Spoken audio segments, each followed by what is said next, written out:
welcome all. So as we have completed the significance, or we can say the importance and the nature of principles of management, today we'll be starting with the theories of management.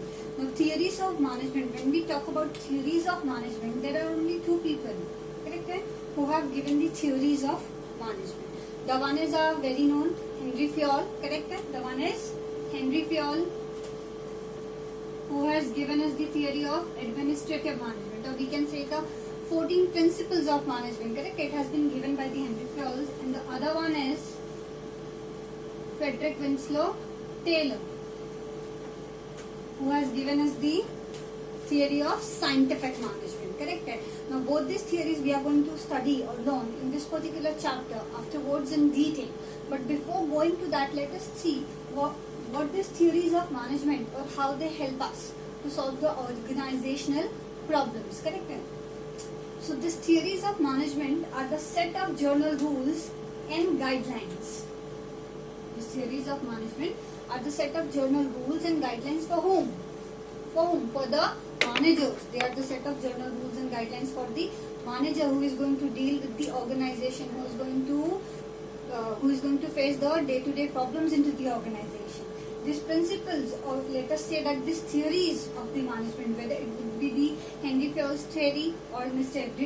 F.W. Taylor's theory, correct? So these theories help us to achieve the goals. These theories help us to achieve the goals in an effective manner. It helps us to achieve the goal in an effective manner by improving the efficiency of the workers, by improving the efficiency of whom? By improving the efficiency of our labor force, our workers, our employees, and effective utilization of all available resources. And effective utilization of whom? All available resources, whether we are talking about the physical or the material resources, correct है. चाहे आप raw material की बात करो, चाहे आप human being की बात करो जो आपके ऑर्गेनाइजेशन में as a labour as an employee काम कर रहे हैं, करेक्ट है. चाहे आप कैपिटल की बात करो, full utilization, effective and fullest utilization of all available resources, correct.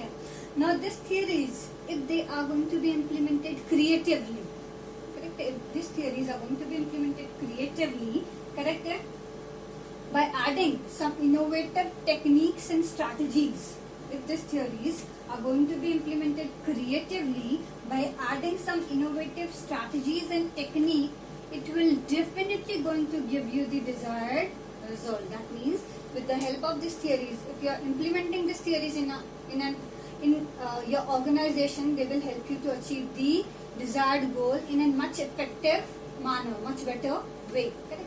Now when we talk about organization, in an organization our managers have to face the n number of problems. Daily basis पे जब आप deal करते हो आपको बहुत सारी problems face करनी पड़ती है, करेक्ट है. तो problems like lack of motivation among the employees, behavioural problems होते हैं, एनवायरमेंटल इश्यूज होते हैं, करेक्ट है.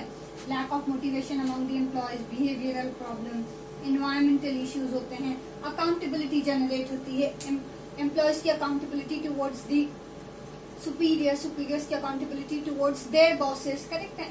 तो बहुत सारी प्रॉब्लम्स होती है जिनको हमारे मैनेजर को क्या करना होता है, फेस करना होता है.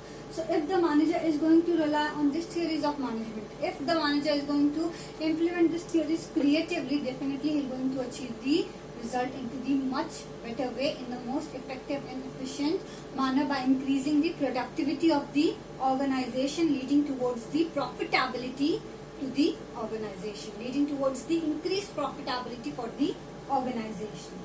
Now these theories, when we talk about these theories, the theories given by the Henry Fayol and F.W. Taylor, it gives you the logical, scientific and objective based solutions in order to deal with the problem. These theories gives you the logical, scientific and objective based solution to deal with the problems which are going to face into the organization. So we'll be starting with the 14 principles of management, theories of management जो हमने किया, ठीक है, उसी का part and parcel है.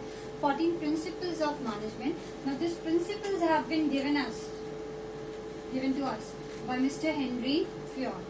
principle has been given to us by Mr. Henry Fayol. Now, before directly jumping towards the 14th principle, let us first understand who was Mr. Henry Fayol. थोड़ा सा उसका बैकग्राउंड, उसकी history पता कर लेते हैं. Correct है. So it will going to be much easier for us to understand the principles given by him. So mister Fayol has given us the administrative theory of management. Mr. Fayol has given us the administrative theory of management, that is 14 principles of management. Mr. Fayol was born on 29th July 1841 in Istanbul, Turkey. Mr. Fayol was born on 29th July 1841 in Istanbul, Turkey. He died on 19th November 1925. He died on 19th November 1925. At the age of 19, Mr. Fayol has already completed his graduation from the Mining Academy and joined a company as a mining engineer. Correct है. 19 की as में ही उन्होंने अपना degree graduation complete कर लिया था from the mining academy, and just after the completion of his graduation he joined a company as a mining engineer. Over there, he turned into the French management theorist. Correct है. बहुत सारे observation किया on employees on the departments. Correct है.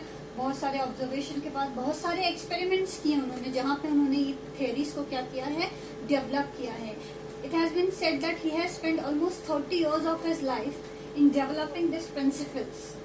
Correct है. इसलिए तो बोला जाता है this principle have been established after the enough amount of experimentation and observation.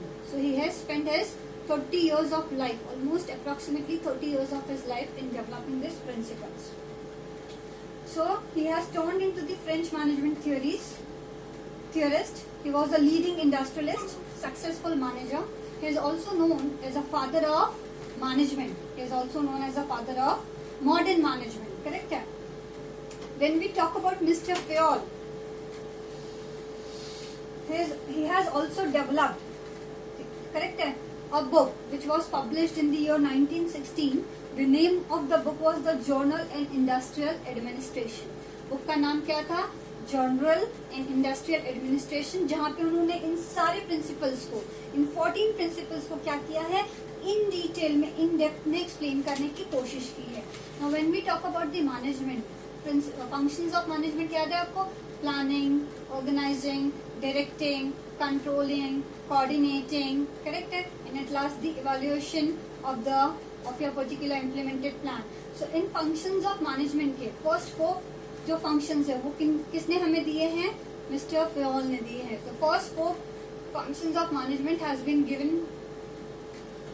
He has given us the 4 primary functions of management, that is planning, organizing, directing and controlling. ये चारों 4 functions जो हैं वो हमको किसने दिए हैं? Mr. Henry Fayol ने दिए हैं. Now Fayol always believed and focused on the management, increasing the management efficiency. Correct है. So उन्होंने इन थियरीज को भी उसी के अकॉर्डिंगली क्या किया है, सेट किया है, by keeping in mind towards increasing the management's efficiency. He was concerned with the scientific organization of labor to put the right person for the right job. Correct है.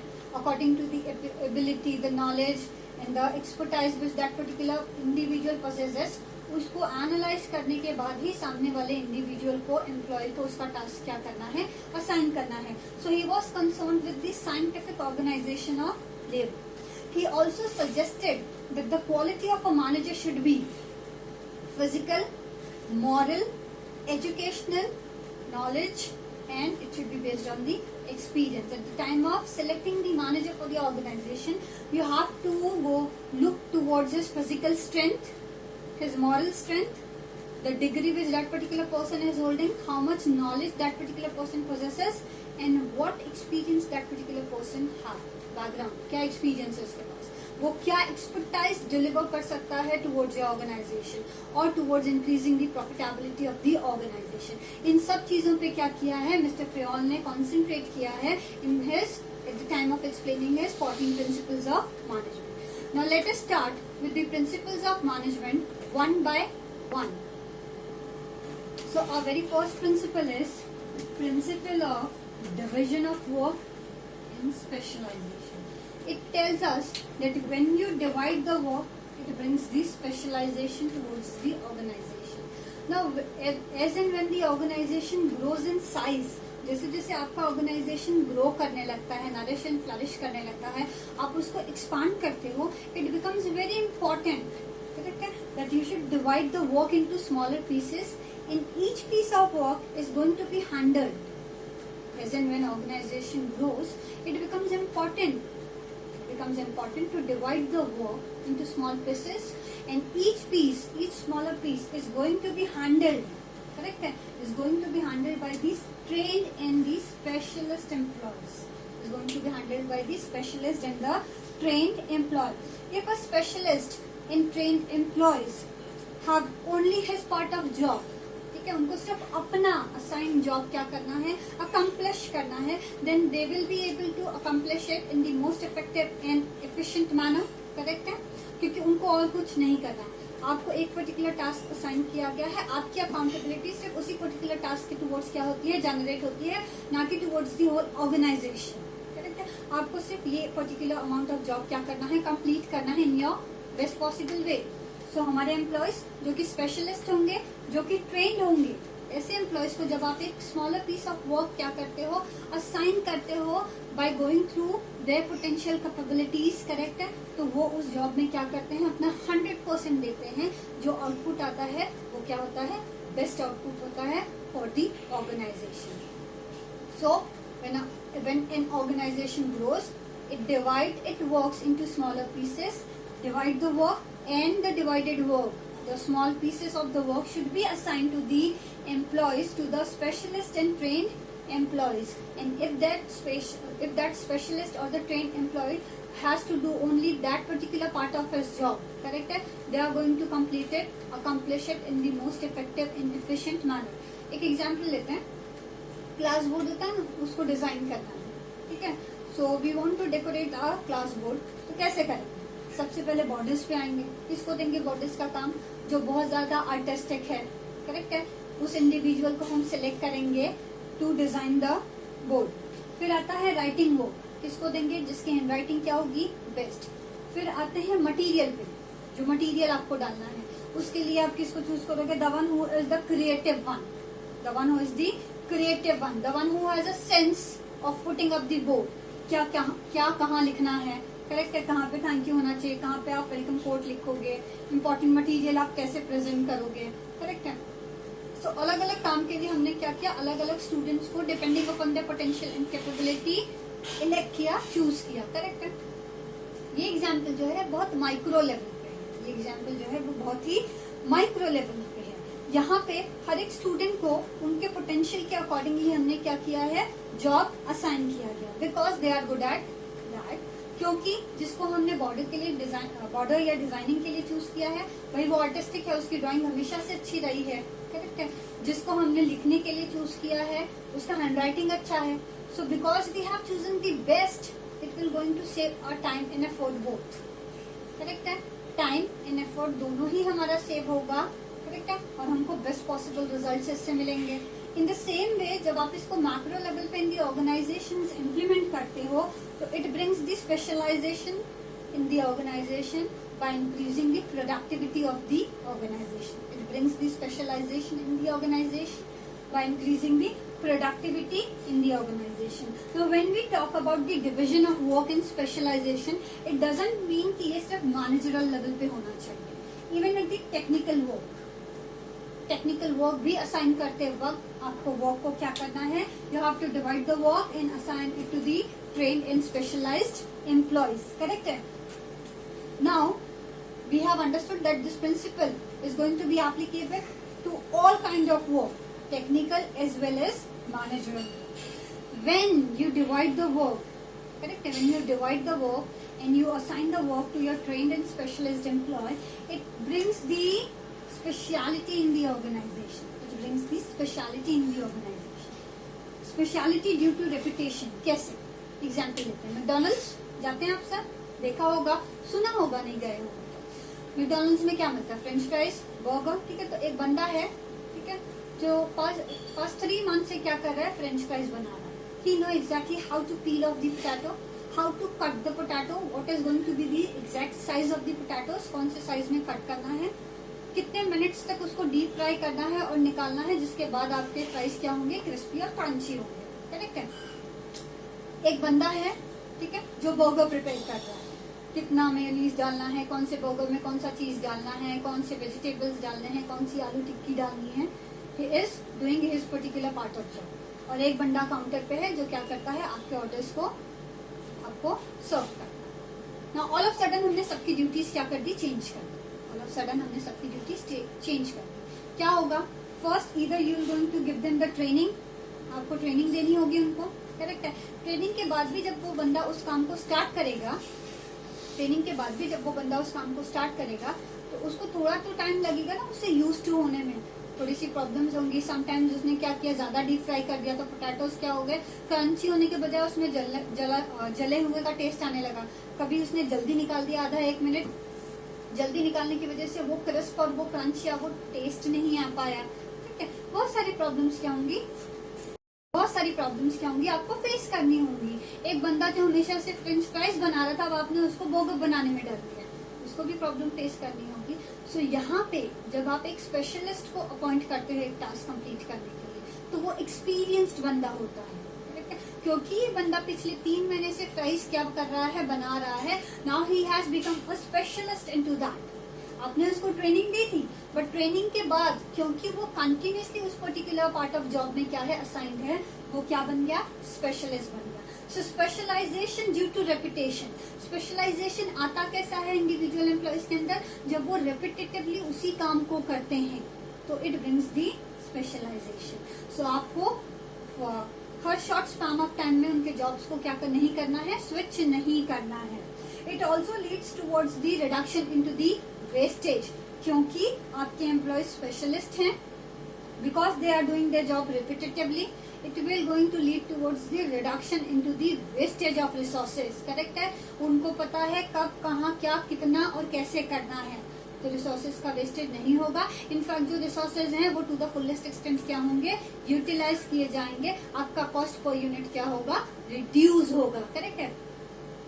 Then coming towards organizations, and now because of all this particular things, correct है, because of all this particular things, आपने देखा होगा कि organisation में भी अलग अलग डिपार्टमेंट्स बनाए गए।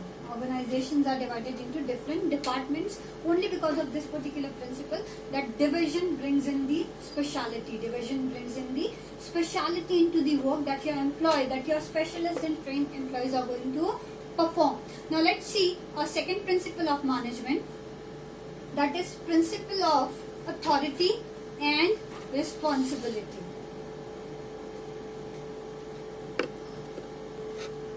So in principle of division of work and specialization, in an organization, if the work is divided into different parts, and if that divided part is parts such as accounts होता है, accounts department होता है आपका, HR department होता है, security department होता है, technical department होता है, financial department होता है, etc. etc. in number of departments होते हैं। correct है। It is assigned to the employees as per their capability and potential, as per their capability and quality.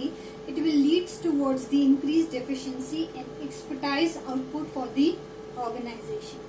If you are not going to implement this principle, it is going to lack the specialization in your organization. Correct है, lack of specialization होगा और wastage of resources होगा, जो directly harm तो करेगा आपकी profitability.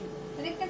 तो जब आप अपने काम को स्मॉलर पीसेस में डिवाइड करते हो और इंडिविजुअल एम्प्लॉय वर्कर के पोटेंशियल कैपेबिलिटी क्वालिटी के अकॉर्डिंगली इसको वो टास्क असाइन करते हो, तो वहां पे जो रिटर्न्स आपको मिलते हैं वो क्या होते हैं, आपके लिए बेस्ट, इफेक्टिव और efficient results.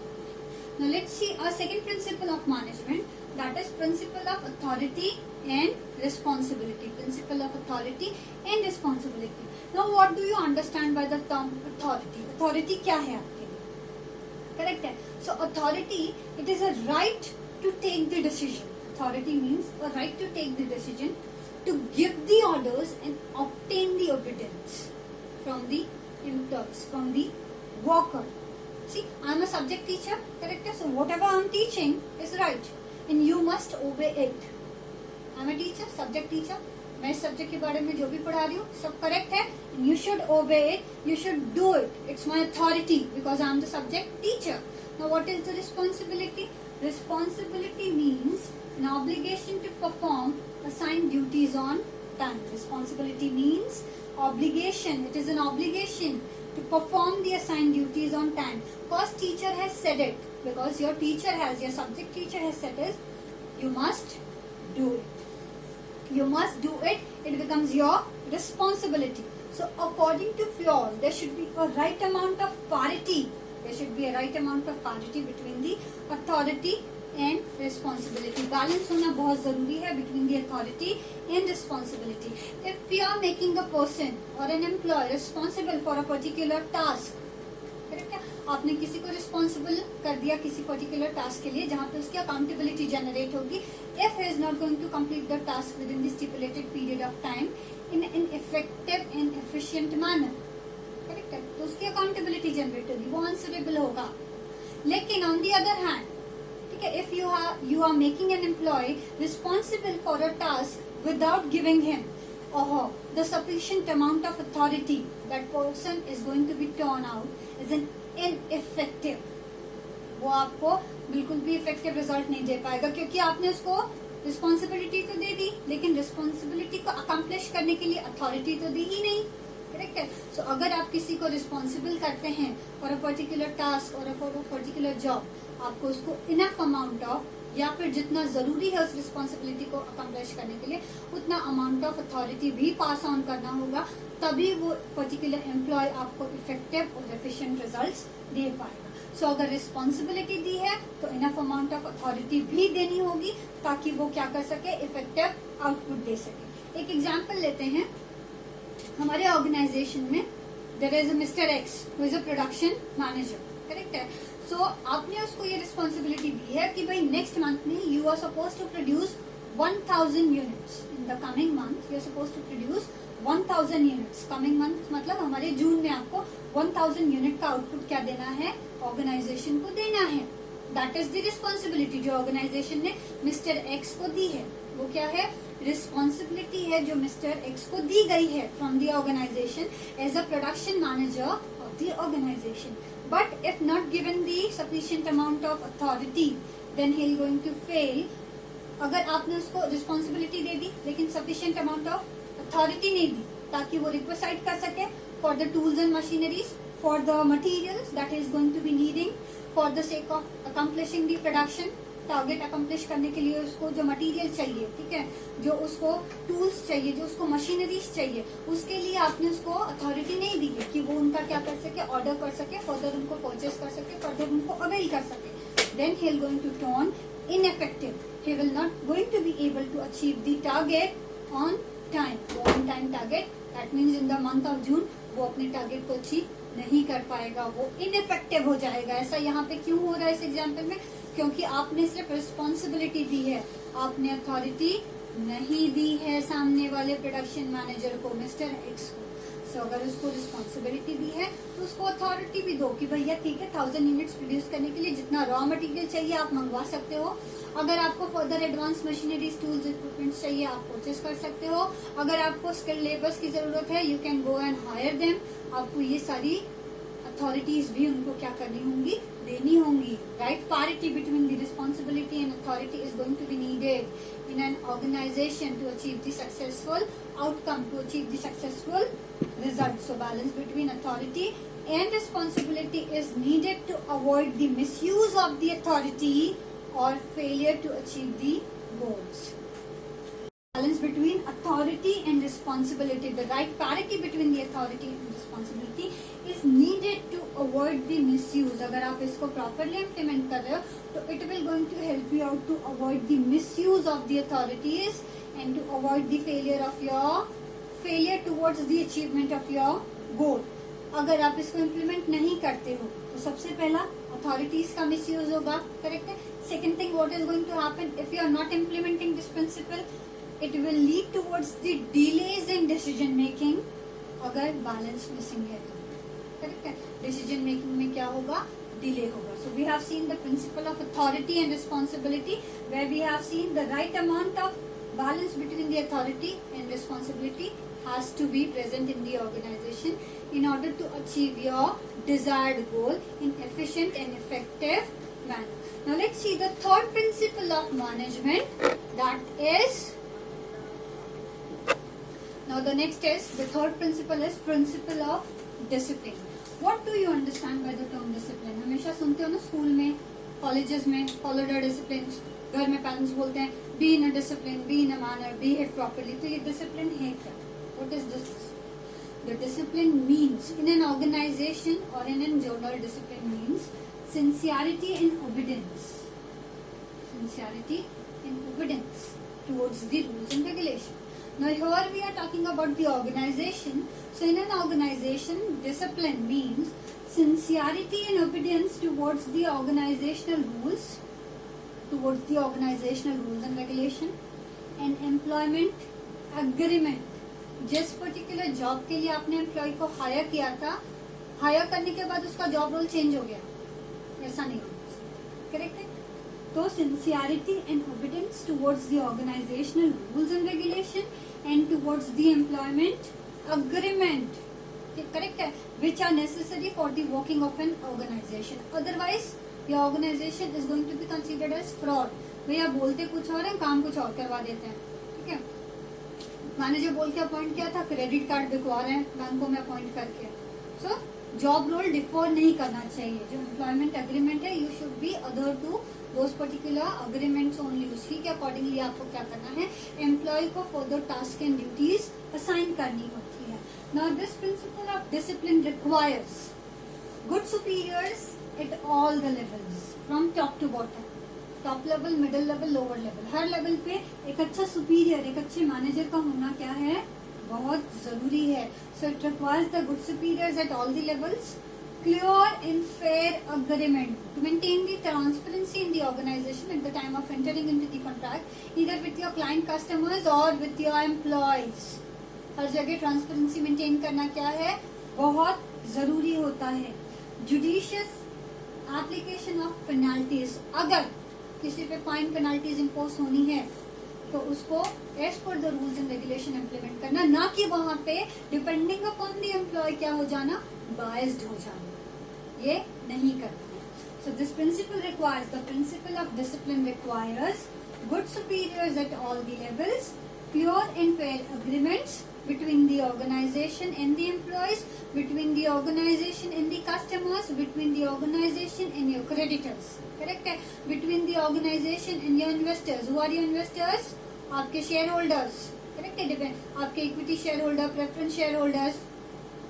And judicious application of penalties if needed, without being biased, without being partial, correct है? एग्जाम्पल लेते हैं. In an organization, workers ने decide किया that they are not going to charge a single penny for the extra overtime in order to remove the organization from certain kind of problem. ठीक है, कुछ problem चल रही है organisation में, इधर हम बोलते हैं चलो ठीक है फाइनेंशियल प्रॉब्लम चल रही है ऑर्गेनाइजेशन में, तो उस प्रॉब्लम से बाहर निकालने के लिए because of the cut competition, हमारे ऑर्गेनाइजेशन को उस प्रॉब्लम से बाहर निकालने के लिए हमारे वर्कर्स ने डिसाइड किया कि वो एक्स्ट्रा टाइम काम करेंगे ऑर्गेनाइजेशन में, जिसके लिए वो कुछ भी चार्ज नहीं करेंगे.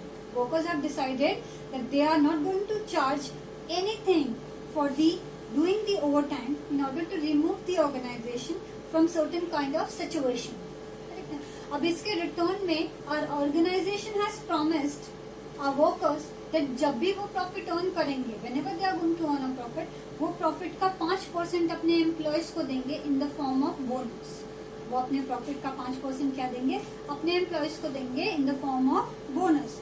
Now the principle of discipline, according to this particular principle, ठीक है, it requires that if the workers are abiding by this particular condition, correct, if the workers are abiding by this particular condition, then the management must also abide themselves with this particular condition. अगर ये binding है हमारे workers के ऊपर, तो ये binding हमारे management के ऊपर भी होनी चाहिए, दैट जब भी वो प्रॉफिट अर्न करेंगे ये टर्म एंड कंडीशन से मैनेजमेंट को भी अवॉइड होना पड़ेगा, that whenever they are going to earn the profit वो 5% क्या करेंगे हमारे वर्कर्स को देंगे in the form of bonus, क्योंकि when the company was needed them उन्होंने अपना सेंस ऑफ बिलोंगिंगनेस दिखाते हुए, ट्रस्ट दिखाते हुए, डेडिकेशन दिखाते हुए towards the organization extra time organization के लिए क्या किया है, स्पेंड किया। तो अगर आपके वर्कर्स का अबाइंडिंग आता है तो वहां पे मैनेजमेंट की भी सर्टन अबाइंडिंग, सर्टन रिस्पॉन्सिबिलिटी क्या होती है, जनरेट होती है। It helps to bring in the orderliness. It helps to bring the orderliness. Correct है? It brings the obedience not only towards the workers but towards the managers also. Obedience of rules and regulation. सब चीजें follow करना सिर्फ workers के लिए नहीं है, ये सारे रूल्स एंड रेगुलेशन क्या हैं, ये सबको एक पार्ट रीड करते हैं। ये सारे रूल्स एंड रेगुलेशन अगर वर्कर्स पे एप्लीकेबल हैं तो हमारे मैनेजर्स पे भी क्या होंगे, एप्लीकेबल होंगे। So evidence from both, from workers and from managers, दोनों की तरफ से एविडेंस आना जरूरी है। वाइडनिंग अगर है तो वो दोनों पे होगी, वर्कर्स पे भी होगी और मैनेजर्स पे भी होगी। This principle helps in the smooth functioning of the organization. अगर आप इसको इम्प्लीमेंट करते हैं तो आप ट्रांसपेरेंसी मेंटेन करेंगे, आप रूल्स एंड रेगुलेशन को फॉलो करेंगे, सिंसियरिटी और ओबीडियंस अपने आप जनरेट होगा, ऑर्डरलीनेस आएगा in your employees and your managers, correct है, दोनों में। तो ऑर्गेनाइजेशन की सारी एक्टिविटीज विदाउट एनी हैम्पर क्या होंगी, स्मूथली कंडक्ट होती रहेंगी। अगर आप इसको इम्प्लीमेंट नहीं करते हो then what is going to happen, it will going to create the unhealthy relationship between the managers and workers. Managers और वर्कर्स के बीच में अनहेल्दी रिलेशनशिप होगा। अगर स्टूडेंट्स पे अबाइंडिंग है कि 12 o'clock के लेक्चर के लिए उनको क्लास में बिफोर 12 आ जाना है, तो it is a binding on the teachers also कि आप 12 के लेक्चर के लिए बाय 12 क्लासरूम में रेडी रहो। बच्चों को 12 बजे क्लास में आके बैठना, उसके बाद स्टूडेंट्स को एंट्री नहीं मिलेगी, टीचर 12:30 को आ रहा है, चलेगा नहीं। अगर रूल्स हैं, रेगुलेशन है, तो वो दोनों के लिए है, टीचर्स के लिए भी और स्टूडेंट्स के लिए, स्टूडेंट्स और टीचर्स दोनों के लिए same rules and regulation. In the same way workers और मैनेजर्स दोनों के लिए सेम होगा। अगर ऐसा नहीं होगा तो अनहेल्दी रिलेशनशिप होगा स्टूडेंट्स और टीचर्स के बीच में, करेक्ट है। So let's see our next principle is principle of unity of command. Command means what? The one who is in the position to pass on the orders, correct है, वो होता है the one who passes on the command, जो कि होते हैं हमारे managers, हमारे बॉस, हमारे सुपीरियर्स जो हर लेवल पे क्या करते हैं, डील करते हैं। सो the principle of unity of command says that there should be only one superior to receive orders from. हर एम्प्लॉय इन एन ऑर्गेनाइजेशन सिर्फ अपने एक ही सुपीरियर से क्या करेगा, ऑर्डर्स रिसीव करेगा, and to whom the employee is reportable, और उसकी accountability only towards that particular superior क्या होगी, जनरेट होगी। एक एम्प्लॉय को सिर्फ एक ही सुपीरियर क्या करेगा, ऑर्डर पास ऑन करेगा, और उस पर्टिकुलर एम्प्लॉय की अकाउंटेबिलिटी, रिस्पॉन्सिबिलिटी, आंसरेबिलिटी सिर्फ उसी पर्टिकुलर सुपीरियर के टुवर्ड्स क्या होगी, जनरेट होगी, करेक्ट है। It helps to avoid the confusion and chaos into the organization. Ultimately हम क्या हैं, हमारा आप क्या है, ह्यूमन बींग्स है ना, we are not the machinery की 10 कमांड एक साथ दोगे और सारे आउटपुट हम दे देंगे। बहुत सारी चीजें अगर एक साथ हम पे आएंगी तो हम फ्रस्ट्रेट होंगे, इरिटेट होंगे, एंड हम up to the mark result नहीं देंगे because of the confusion, because of the frustration, correct है। अभी आपका और हमारा एग्जाम्पल ले लेते, आपको फर्स्ट चैप्टर हमारा एसपी में कंप्लीट हो गया, ठीक है। So we are planning to keep the, it's just an example, don't take it seriously. Next week में टेस्ट प्लान कर रहे हैं। गोविंद सर ने भी आपका टेस्ट पेपर स्टार्ट कर दिए हैं, रिविजन पेपर स्टार्ट कर दिया।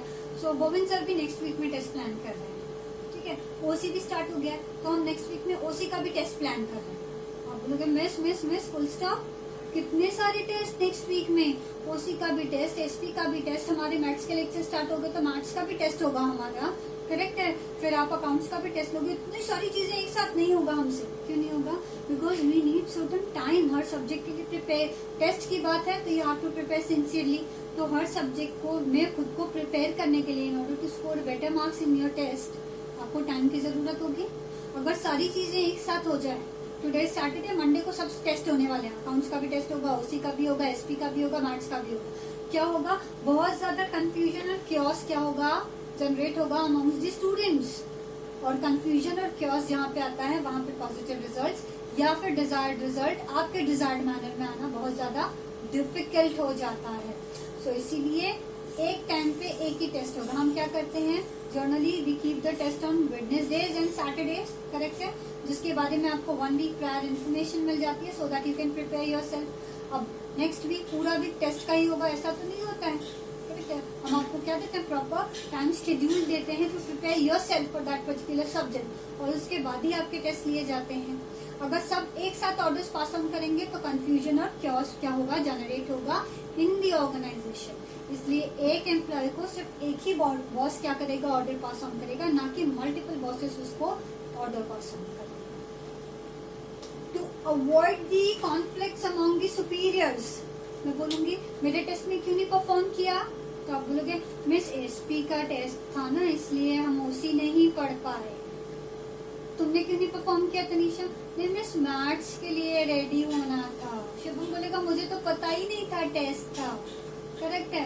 सुखबीर बोलेगा मिस मैंने सब पढ़ा, इतना पढ़ा कि मैं सब भूल गया, करेक्ट। अब सब भूल गए, इतना ज्यादा सुखबीर ने पढ़ाई कर लिया कि वो सब भूल गया। वैष्णवी बोलेगी मिस मैं कंफ्यूज हो गई, क्या करूं क्या नहीं करूं। मेरे टेस्ट में आपने परफॉर्म नहीं किया, but on the other hand maths के स्टूडेंट्स ने मैथ्स में अच्छा परफॉर्म कर लिया। दैट मीन्स इट शोज कि उन्होंने मैथ्स पे ज्यादा टाइम दिया एज कम्पेयर टू ओसी। अब अमॉन्ग द टीचर्स कॉन्फ्लिक्ट्स पैदा होने के चांसेस हैं, करेक्ट है। मैथ्स प्रोफेसर और आपके ओसी प्रोफेसर में कॉन्फ्लिक्ट पैदा हो जाएगा, करेक्ट है, अराइव हो जाएगा कि भैया स्टूडेंट्स तो मैथ्स के लिए प्रिपेयर कर रहे हैं, they don't think that OC is important, they are not preparing for OC. जरूर मैथ्स के टीचर ने कुछ बोला होगा इसलिए मेरे बच्चे ओसी नहीं पढ़ रहे, होगा कि नहीं होगा। सो सुपीरियर्स के बीच में क्या आने लगेगा, कॉन्फ्लिक्ट्स आने लगेगा। और कोई भी ऑर्गेनाइजेशन जहाँ पे इंटरनल कॉन्फ्लिक्ट्स होता है वहाँ पे smooth functioning of plans and policies नहीं होती है। इम्प्लीमेंटेशन में लॉट ऑफ प्रॉब्लम्स आती है and it will ultimately going to hamper your profitability, correct है, your productivity. So in order to avoid the conflicts among the superior it becomes very important कि एक time पे एक student को सिर्फ एक ही टीचर इंस्ट्रक्शंस पास ऑन करे। So one boss one employ, एक बॉस सिर्फ क्या करेगा, एक एम्प्लॉय को सिर्फ एक ही बॉस क्या करेगा, ऑर्डर्स पास ऑन करेगा। It brings the clarity among the relationships. किनके रिलेशनशिप्स, एम्प्लॉयज और मैनेजर्स के relationship, the relationship between the different managers of the different department present in to the organization, उनके रिलेशनशिप में क्या होगी, क्लैरिटी होगी। Sir आप टेस्ट रख रहे हैं अगले हफ्ते, ठीक है मैं उसके नेक्स्ट वीक में टेस्ट रखती हूँ, करेक्ट है। तो क्या आएगी, क्लैरिटी आएगी, कम्युनिकेशन गैप नहीं होगा। एग्जाम्पल लेते हैं, बॉस ए, बॉस बी, बॉस सी, तीन अलग अलग बॉसेज हैं इन एन ऑर्गेनाइजेशन और तीनों ही मिस्टर एक्स। मिस्टर एक्स कौन है, मिस्टर एक्स हमारे एम्प्लॉय हैं, या आपको, या आपका सिचुएशन है स्टूडेंट का। सारे टीचर्स प्रेशराइज करते हैं, बेटा ओसी में अच्छा करो, बेटा एसपी में अच्छा करो, मैथ्स सर चाहेंगे कि आपको मैथ्स में अच्छे मार्क्स आए, अकाउंट सर चाहेंगे अकाउंट्स में भी पढ़ो, सिर्फ अकाउंट्स ही पढ़ो, करेक्ट है। तो सबके एक्सपेक्टेशंस आपसे हैं। अभी मिस्टर बॉस ए ने मिस्टर एक्स को ऑर्डर दिया और बोला बाय द इवनिंग, करेक्ट है, मेरे टेबल पे मुझे ये रिपोर्ट चाहिए। मिस्टर बी ने भी दे दी टाइमलाइन कि by the evening, by today's evening मुझे ये रिपोर्ट चाहिए। मिस्टर सी को भी बाय टुडेज इवनिंग चाहिए। अब ये मिस्टर एक्स कहाँ जाए, किसकी किसकी बात सुने, ठीक है।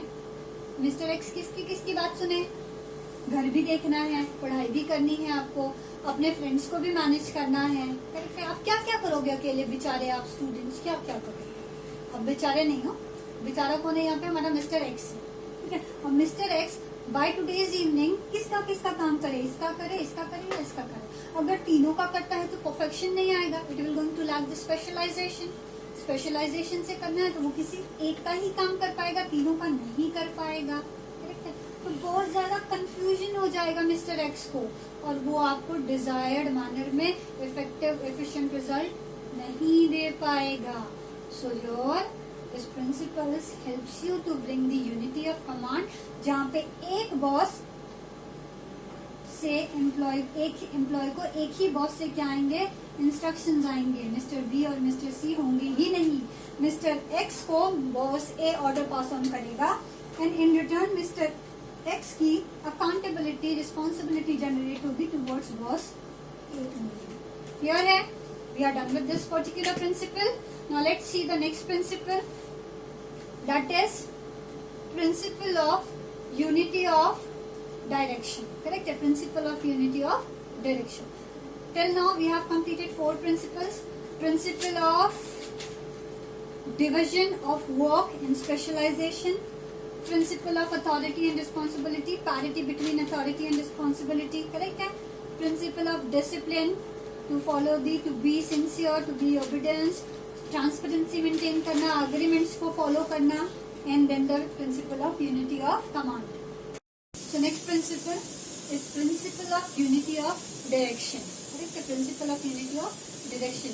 You are going to pass on the instruction guidelines to your workers towards achievement of the overall organizational goals and objectives.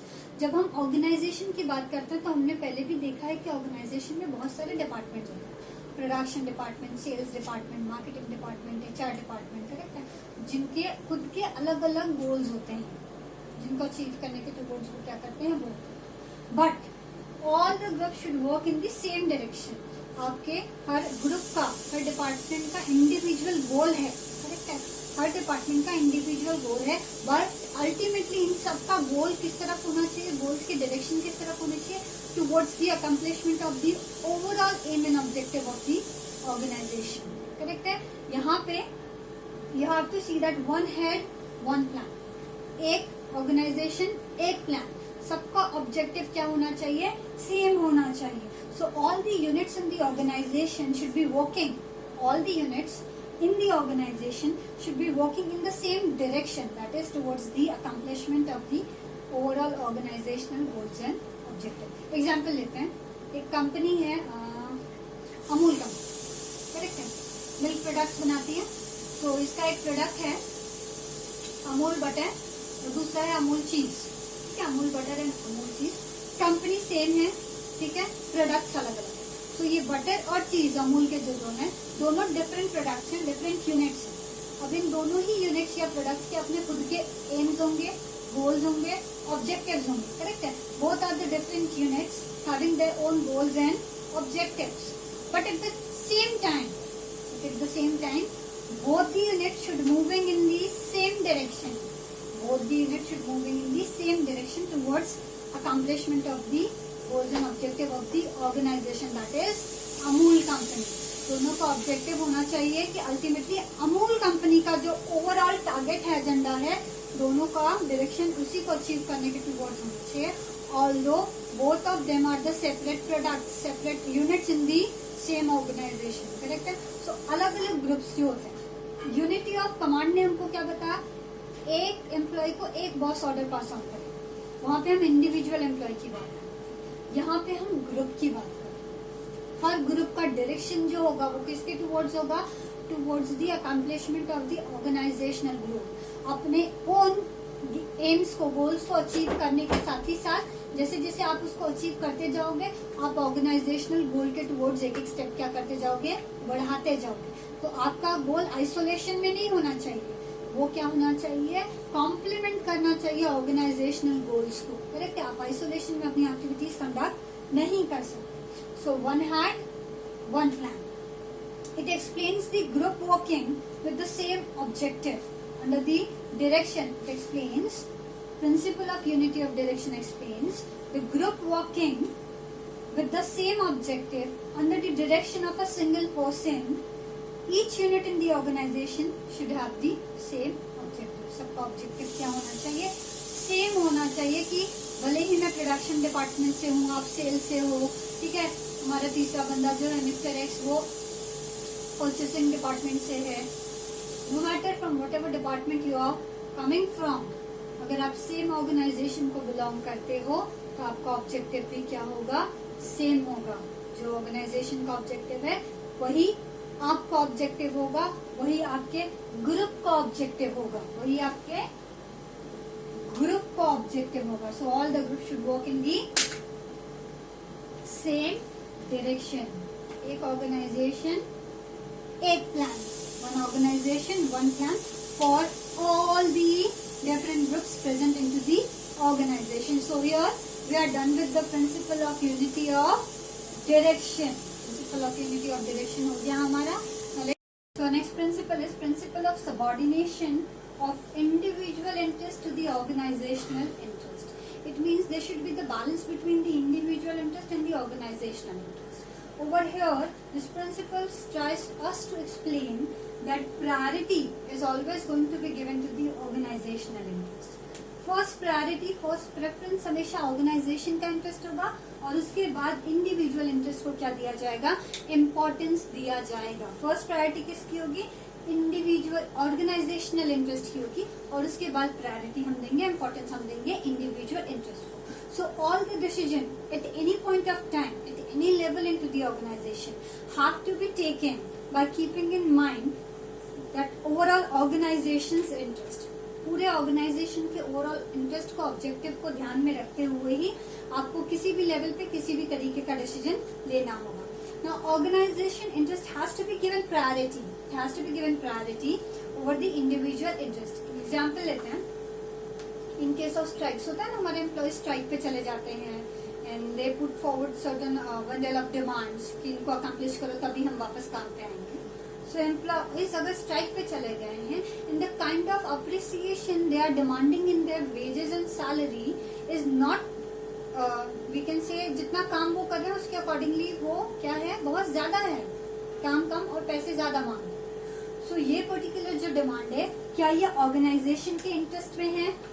नहीं, ये ऑर्गेनाइजेशन के इंटरेस्ट में नहीं है. सो ऑल्दो अ ग्रुप और a part of organization is demanding it, but because it is not in the interest of the organization, हम इस demand को एक्सेप्ट नहीं करेंगे. हम इस डिमांड को एक्सेप्ट नहीं करेंगे. Workers this demand should not be accepted. Only those demands which are going to be accepted, only those demand are going to be accepted which are in the interest of the organization. हम सिर्फ ऐसी ही demands को क्या करेंगे, accept करेंगे जो organisational interest को क्या करती है, सपोर्ट करती है, प्रमोट करती है. करेक्ट है. So there should always be subordination of individual interest to the general interest. पहले ऑर्गेनाइजेशन के बारे में सोचना है और फिर अपने बारे में सोचना है, हर एम्प्लॉय को, हर manager. Now it is the job of the manager. ये किसकी रिस्पॉन्सिबिलिटी होती है, किसका जॉब होता है, मैनेजर का, that he should help the employees to achieve their social objectives. Manager की रिस्पॉन्सिबिलिटी होती है कि वो अपने एम्प्लॉयज को हेल्प करे उनके ऑब्जेक्टिव्स को अचीव करने में, उनके गुड वर्क को रिकॉग्नाइज करे. करेक्ट है. करियर ग्रोथ ऑब्जेक्टिव्स उनको प्रोवाइड करें. And whenever it is possible, if they are working hard and really well, they then give them the promotions and recognition at the right time. अगर वो बहुत अच्छे से काम कर रहे हैं, if their work is giving something good towards the organization, correct है, वो organization के profitability को increase कर रहे हैं, so in that particular scenario उसको recognize करना और on the right time उसको क्या करना, promotion देना बहुत important होता है. because we have talked about it earlier also कि employees क्या होते हैं, आपके कंपनी का asset होता है. तो इनको लॉन्गर पीरियड तक रिटेन करने के लिए इट बिकम्स वेरी इंपॉर्टेंट कि क्या करें, ऑर्गेनाइजेशनल इंटरेस्ट को प्रायोरिटी देते हुए उसके साथ साथ आप अपने इंडिविजुअल एम्प्लॉयज के इंटरेस्ट को भी क्या दें, इम्पोर्टेंस दें. Then only the employees are going to stay into your organization. So if they are working really well, then give them the promotion and recognize their work, recognize their hard work at the right time. Now let's move on towards our next principle.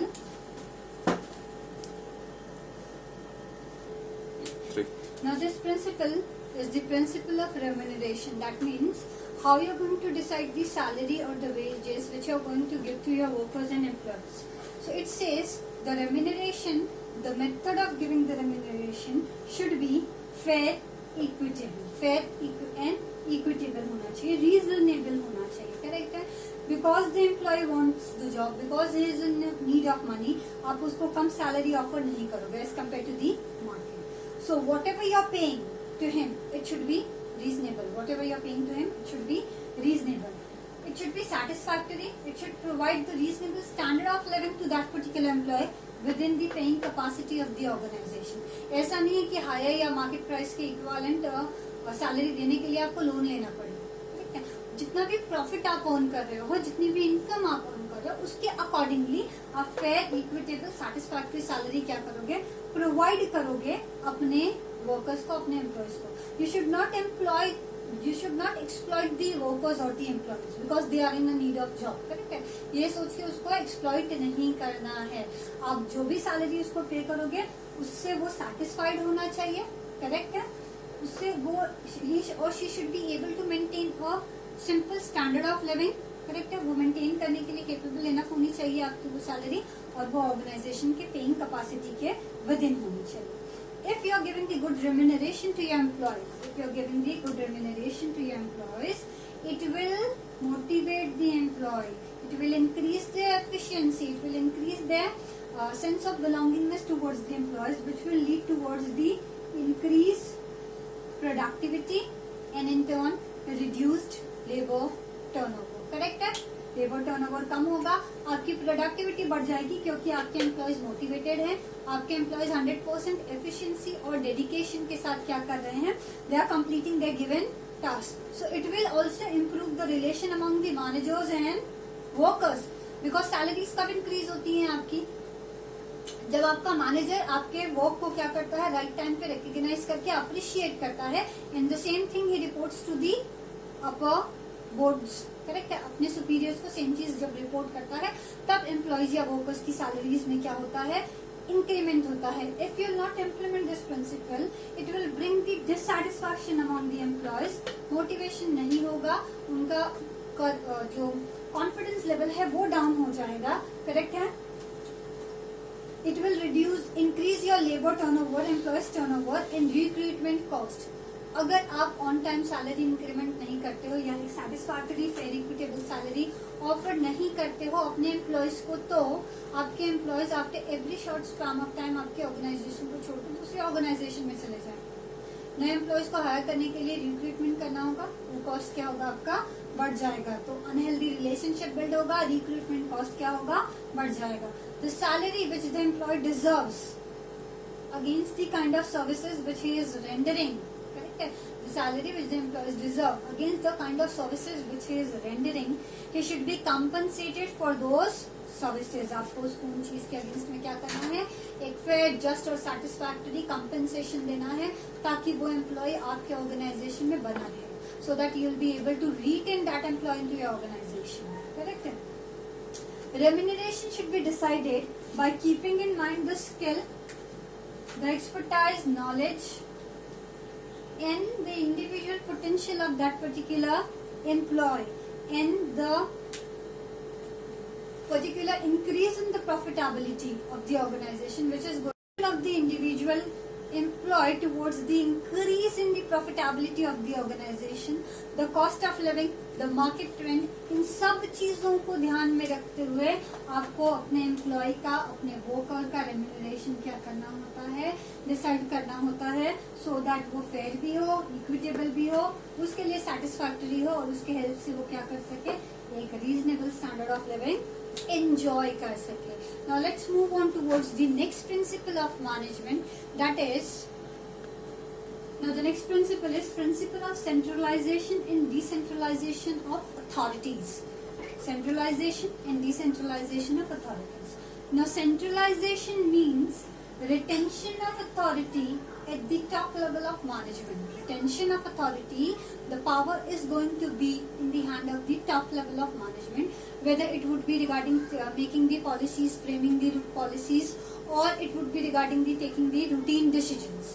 चाहे routine decision लेना हो, चाहे higher level plans and policies set up करना हो, सबका सब कौन करेगा, हमारा टॉप लेवल ऑफ मैनेजमेंट करेगा। दैट मीन्स पूरा का पूरा पावर उन्होंने अपने हाथ में रखा है। Now decentralization means delegation of authority at all levels of management, depending upon the job, depending upon the nature of the job which individual employee is performing, हर एक के पास certain amount of क्या होगी, authority होगी। That means authority is going to be distributed to top level, middle level and lower level। top level का काम क्या होता है, long term objectives को frame करना, broad objectives and goals को setup करना। मिडिल लेवल का काम क्या होता है, it is the authority for the translation of those objectives, it is the authority for translation of those objectives which have been set up by the top level of management, correct है, in the work which is required to be done. तो वो top level के plans and objectives को क्या करता है, delegate करता है किसको ट्रांसलेट करता है, किसको, to the lower level of management. और लोअर लेवल पे हमारे जो सुपरवाइजर्स आते हैं, वर्कर्स आते हैं, वो इन प्लान्स को क्या करते हैं, एग्जीक्यूट करते हैं on ground. Now, in any organization, there should be the complete centralized. There should not be complete centralization and decentralization. Complete centralization भी अच्छा नहीं है और complete decentralization भी किसी भी organization के लिए अच्छा नहीं होता. So there should be the right amount of balance between the centralization and the decentralization of authorities. Like top management should always frame the plans and policies, correct है? And lower and middle level management को क्या authority आप दोगे? That they can purchase the raw material, they can decide the daily work policies, हाँ? और daily routine decisions वो क्या कर सकते हैं? ले सकते हैं. The subordinates involvement should be there through decentralization. When you want कि आपको अपने employees का, अपने workers का participation चाहिए, तो वो possible है through decentralization. इसके थ्रू क्या कर सकते हो आप, encourage कर सकते हो, motivate कर सकते हो अपने employees को that they should also actively participate into the management. So the subordinates involvement should be there through decentralization. When you are following decentralization process, you are ensuring that when you are following the decentralization process, you are ensuring that subordinates participate in the decision making में वो भी क्या कर रहे हैं, actively participate कर रहे हैं. Where in centralization of authorities, correct है, वेयर इन सेंट्रलाइजेशन इंश्योर करता है that the manager have the right to make the final decision. Although आपके वर्कर्स, आपके एम्प्लॉयज आपको सजेशन दे रहे हैं the time of making the decision, लेकिन फाइनल डिसीजन किसका होगा, हमारे मैनेजर का होगा. ये कहाँ आ जाता है, सेंट्रलाइजेशन में आ जाता है. डिग्री ऑफ सेंट्रलाइजेशन किस पे आप डिसाइड करोगे, करेक्ट है. So it depend upon the circumstances with which our manager is dealing with, the type of company, the size and the nature of the company. इस पे डिपेंड करती है degree of centralization and decentralization of authorities. Example ले लें तो आपका example यहाँ पे बेस्ट सुटेबल एग्जाम्पल होगा आपके पंचायत, ग्राम पंचायत जो होते हैं विलेजेस में जो लोकेटेड होते हैं, करेक्ट है. तो ग्राम पंचायत को सेटअप ही इसीलिए किया गया था क्योंकि हमारी गवर्नमेंट के लिए it was kind of impossible कि वो इतने छोटे छोटे एरियाज को क्या कर सके, कनेक्ट कर सके. तो ग्राम पंचायत को इलेक्ट किया गया at a micro level so that वो इनके इकोनॉमी, इनके डेली फंक्शंस को क्या कर सके, मैनेज कर सके, and on the other hand ये गवर्नमेंट को रिपोर्ट कर सके. So panchayat to the large extent इनके पास क्या होता है, सेंट्रलाइजेशन ऑफ अथॉरिटीज होता है ना. वो अपने पर्टिकुलर डिस्ट्रिक्ट से रिलेटेड डिसीजंस क्या लेते हैं, अपने पर्टिकुलर विलेज से रिलेटेड डिसीजंस खुद लेते हैं. इन नंबर ऑफ टाइम हर बार उनको ऊपर से परमिशन लेने की जरूरत नहीं होती. तो यहाँ पे क्या हुआ है, सेंट्रलाइजेशन ऑफ अथॉरिटीज किया है किसने, government, in order to connect themselves with the micro units of our economy, correct है. In order to avoid the misuse of authority, in order to avoid the delays in decision making, it is very important कि आप इस principle को क्या करो, implement करो. That is centralization and decentralization के बीच में proper balance maintain करके रखो so that your organization functions smoothly without any hindrances into your profit. So now let's just move on to our next principle. Now our next principle is principle of scalar chain. This principle is a chain of authority and command. It basically helps in communication in the organization. एक department को दूसरे department से, एक level को दूसरे department level से जब communicate करना होता है तो ये क्या करता है, आपको हेल्प प्रोवाइड करता है. So this is a chain of authority and command. Now how it functions, how it runs from top to bottom, top level to middle level to lower level. In the same way अगर lower level को कोई चीज communicate करनी with the top तो वो directly नहीं करेगा. Lower level information pass on करेगा मिडिल लेवल को, middle level information pass on करेगा टॉप लेवल को. मैनेजर्स होते हैं, फिर फंक्शनल हेड्स होते हैं, फिर सुपरवाइजर्स होते हैं, फिर वर्कर्स होते हैं, करेक्ट है. एक चेन होती है कम्युनिकेशन की जिसको फॉलो किया जाता है. टेक एन एग्जाम्पल, ABCDEFG, ये सारे क्या हैं, ऑर्गेनाइजेशन के अलग अलग लेवल्स पे एम्प्लॉयड हैं. So if in this chain Mr. C wants to communicate with Mr. F, कैसे कम्युनिकेट करेगा, C will going to pass on the information to B, B अपने सुपीरियर अथॉरिटी को पास ऑन करेगा, दैट इज A अपने superior authority को पास on करेगा, that is E, और फिर E से इंफॉर्मेशन किसके पास जाएगी, F के पास जाएगी, करेक्ट है. इंफॉर्मेशन इस पर्टिकुलर चेन के थ्रू क्या करेगी, पास ऑन होगी. So it ensures the smooth flow of the communication, and it also helps to avoid the confusions and dual subordination. में भी क्या करता है, ये हेल्प करता है. बट इन ये पर्टिकुलर चेन में take an example in case of emergency. अच्छा, इमरजेंसी भी भूल जाओ, जर्नल सिचुएशन में भी समटाइम्स ये बहुत ज्यादा क्या हो जाता है, लेंदी और टाइम कंज्यूमिंग हो जाता है, बहुत ज्यादा. करेक्ट है. और कुछ केसेस ऐसे होते हैं जहाँ पे खुद डिसीजन लेने की जरूरत होती है, तो वहां पे ये चेन आपको हेल्पफुल नहीं होता. जर्नली हम यही चेन, यही पैटर्न फॉलो करते हैं in an organization at the time of communication, for the sake of communication. But in case of emergencies, but in case of जहाँ पे आपको प्रॉम्प्ट डिसीजन लेना है, वहां पे स्कलार चेन आपको हेल्प प्रोवाइड नहीं करती. So in that particular case हम करते हैं क्रॉस कम्युनिकेशन. हम क्या करते हैं, क्रॉस कम्युनिकेशन करते हैं. Cross communication sometimes in case, so cross communication, so in sometimes in case of emergencies cross communication is followed. Organization क्या करती है, cross communication follow करती है. और इस cross communication को नाम दिया गया है gang plan. क्या नाम दिया गया है, gang plan. मिस्टर सी को मिस्टर एफ से कम्युनिकेट करना है. Instead of following this particular chain, mister C क्या करेंगे, क्रॉस कम्युनिकेट करेंगे डायरेक्टली विथ मिस्टर एफ. इस कम्युनिकेशन को हम बोलते हैं gang plan. But obviously at the time of doing the cross communication आपको अपनी सुपीरियर अथॉरिटीज को क्या करना होगा, कॉन्फिडेंस में लेना होगा. So with the due permission of the superior authorities only, ठीक है, हमारे वर्कर्स, हमारे एम्प्लॉयज क्या करते हैं, गैंग प्लान को यूज करते हैं, उसमें इंडल्ज होते हैं. इफ इन जर्नल केसेस आप लोगों को क्या जरूरत है हर बार ये चेन फॉलो करने की, हम हर बार गैंग प्लान यूज करते हैं ना, लेकिन अगर आप हर बार इस पे रिलाई करोगे for the sake of communication, every time you are going to use the gang plan, correct है, मल्टीप्लिसिटी ऑफ कमांड हो जाएगी, लैक ऑफ क्लैरिटी क्रिएट होगी, मिस कम्युनिकेशन होगा, जो ऑब्वियसली आपके स्मूथ फंक्शनिंग में क्या करेगा, हर्डल्स क्रिएट करेगा. करेक्ट है. So generally organisation for the sake of communication from top to bottom level and from bottom to top level management क्या करती है, स्कलार चेन को फॉलो करती है. ये पर्टिकुलर चेन फॉलो की जाती है. Only in case of emergencies, only in case of emergencies हम क्या करते हैं, क्रॉस कम्युनिकेशन पे रिलाई करते हैं, दैट इज गैंग प्लान, जहाँ पे हम ये बेसिक कम्युनिकेशन चेन को ब्रेकअप करते हैं by taking into the concern the superior authorities. उनके ड्यू परमिशन से हम क्या करते हैं, गैंग प्लान को इम्प्लीमेंट करते हैं. Now let's just move towards the next principle, that is now next principle is principle of equity. Correct, a principle of equity. Now this principle tells us that treat everyone into the organization at par. सबको equal treatment देना, whether it would be the worker or it would be the manager or it would be your board of directors, CEO है, CFO है, MD है, सबको क्या करना, fair and just पे treat करना. So in this principle Fayol emphasized on, in this principle Mr. Henry Fayol has emphasized on kindliness and justice in the behavior of managers towards the workers. When the managers are dealing with the worker, they have to be fair and just, they have to be kind. ऐसा नहीं कि मैं manager हूँ तो मैं authoritative होऊंगा, नहीं. मैंने आपको पहले भी बताया है कि नाउ डेज बहुत सारी चीजें क्या हुई हैं, चेंज हुई हैं. If you want them to work for you with their heart, correct है, तो आपको अथॉरिटेटिव नहीं होना होगा, आपको उनका गाइड और मेंटर बनना होगा. करेक्ट है. So you have to be kind, you have to be fair and just with your employees as a manager when you're dealing with your employees.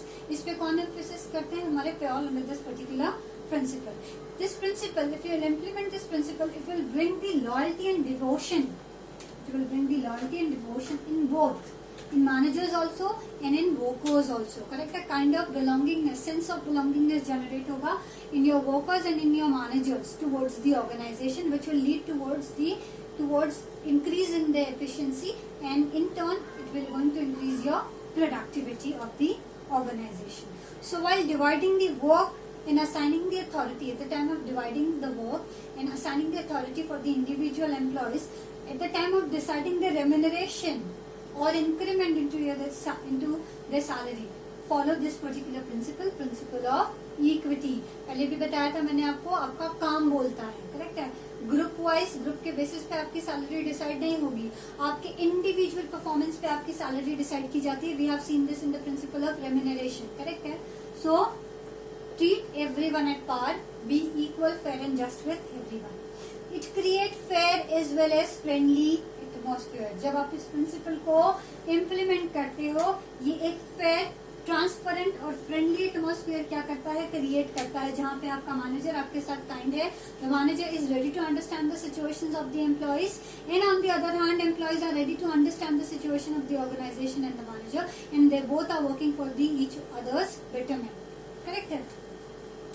Remuneration should not depend upon the department, but the level on which they are working. Production department का जो manager है, correct है, उसकी salary कम है और marketing department की manager की salary ज्यादा है. क्यों? क्योंकि मार्केटिंग डिपार्टमेंट का मैनेजर हमारा एकदम फेस है ना हमारे ऑर्गेनाइजेशन का. वो मार्केट में प्रोडक्ट को क्या कर रहा है, डिस्ट्रीब्यूट कर रहा है, मार्केट में प्रोडक्ट को पॉपुलराइज कर रहा है, तो उसकी सैलरी हाई होगी. उतना ही काम, उतनी ही मेहनत प्रोडक्शन डिपार्टमेंट का मैनेजर भी कर रहा है, या हो सकता है उससे ज्यादा कर रहा हो. तो डिपार्टमेंट वाइज सैलरी डिसाइड नहीं होनी चाहिए. सैलरी डिसाइड करते टाइम, डिटरमाइन करते वक्त लेवल के अकॉर्डिंगली क्या की जाती है, सैलरीज को डिटरमाइन किया जाना चाहिए. It will help in avoiding the conflicts. It will help the employees as well as manager in avoiding the conflicts into the organization if you are following this principle up to the mark. So our next principle is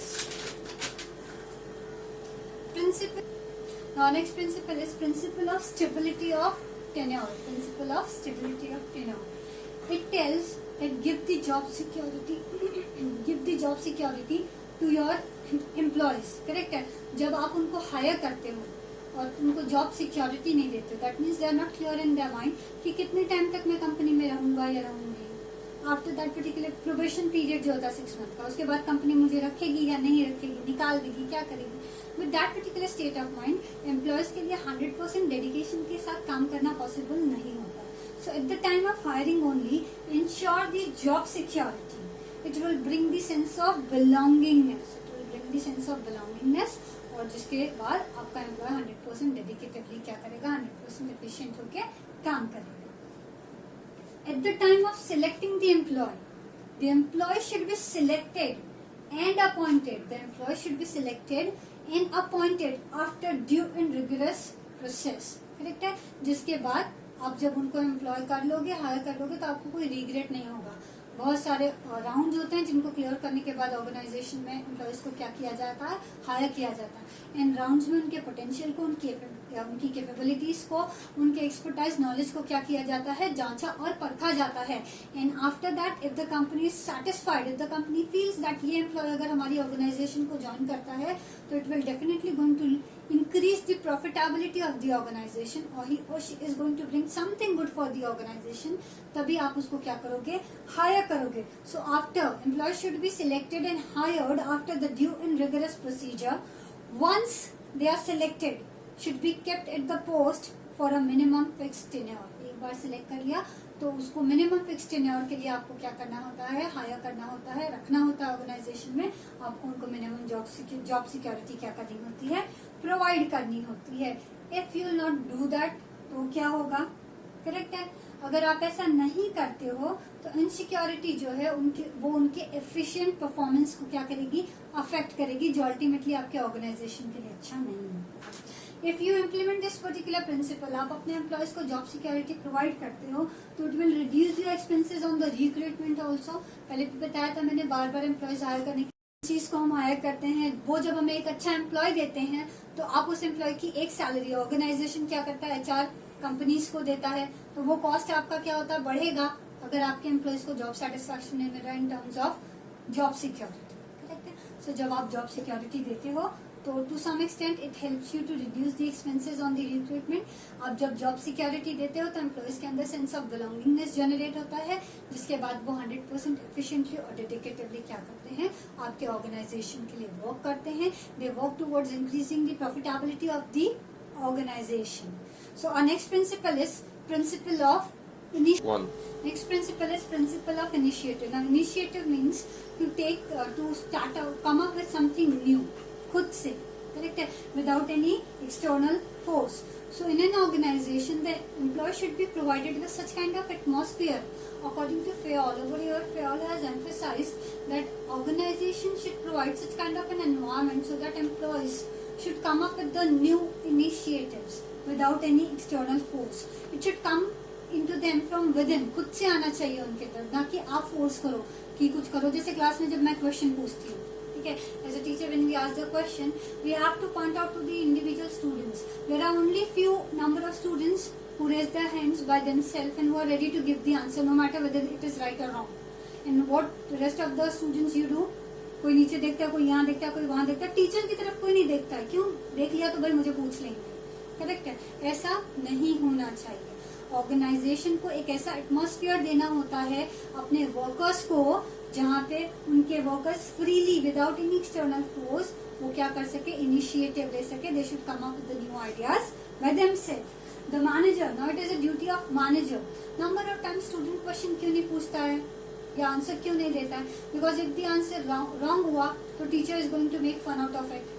correct है, जिसमें पूरी class हंसेगी और बाद में सब क्या करेंगे, आपको टीज करेंगे. या फिर नंबर ऑफ टाइम्स ऐसे होता है कि आपको गिल्टी फील करा दिया जाता है, where were your concentration, where you were looking, you are not present in to the lectures, that's why you are not able to give the answers. Number of problems होते हैं जिसकी वजह से आप आंसर नहीं देते. बट ऐसा नहीं होना चाहिए. आपको एक ऐसा एनवायरमेंट मिलना चाहिए जहाँ पे whether your answer is right और wrong, without hesitation at least you should stand up and speak. Correct है. तो ऐसा ही एटमॉस्फेयर हमारी ऑर्गेनाइजेशंस को देना चाहिए, हमारे वर्कर्स को. ऑन द सेम टाइम्स हमारे मैनेजर्स को ऐसा होना चाहिए, a manager should encourage the employees to take such initiative. ऐसा नहीं कि किसी बच्चे ने कुछ नया किया तो टीचर ने डांट के बिठा दिया. अभी दक्ष बहुत क्वेश्चंस पूछता है तो मैं बोलूंगी दक्ष तू पागल है, सो जा. ऐसा नहीं ना. It is good that students are asking you the questions. Problem तब होती है जब स्टूडेंट्स को डाउट और क्वेश्चन नहीं होता है, तब प्रॉब्लम्स क्रिएट होती है. So it is good that you are asking the question, correct? So manager should encourage the employees to take the initiative. Right है, wrong है, कितना profitability लाएगा नहीं लाएगा वो बाद में देखेंगे, पहले initiative तो लो. To take the initiative, develop those initiative, develop your ideas into virtuality and carry out the plans for the improvement. If किसी इम्प्रूवमेंट की जरूरत है, मॉडिफिकेशन की जरूरत है, तो उसको फर्दर क्या करो, कैरी फॉरवर्ड करो. If the plan is really good, manager उन प्लान्स को क्या करेगा, पास ऑन करेगा to the superior authorities. And if they feel that it is effective, उसको क्या किया जाएगा, इम्प्लीमेंट किया जाएगा.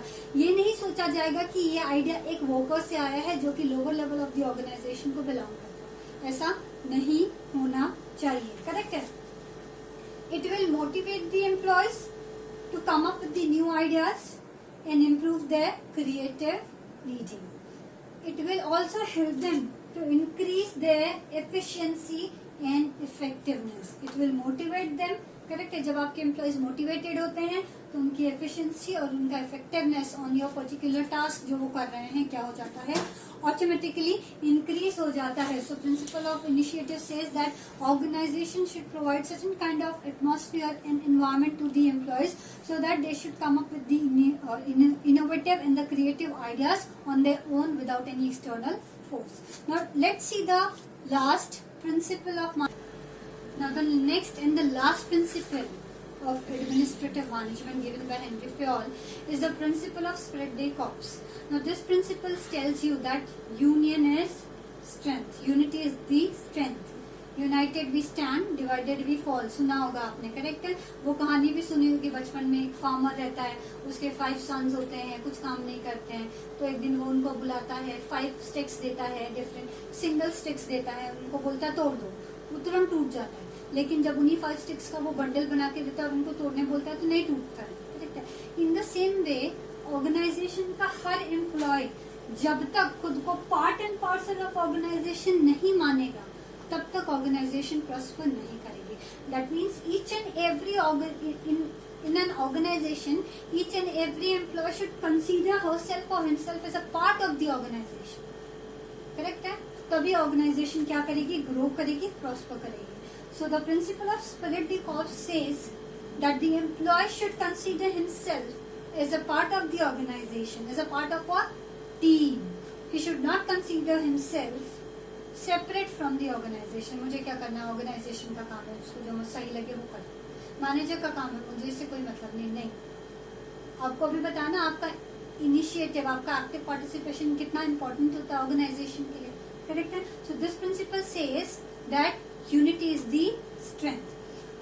In this principle, Fayol has given the emphasis on replacing the I with we. I am going to do this. No, we are going to do this.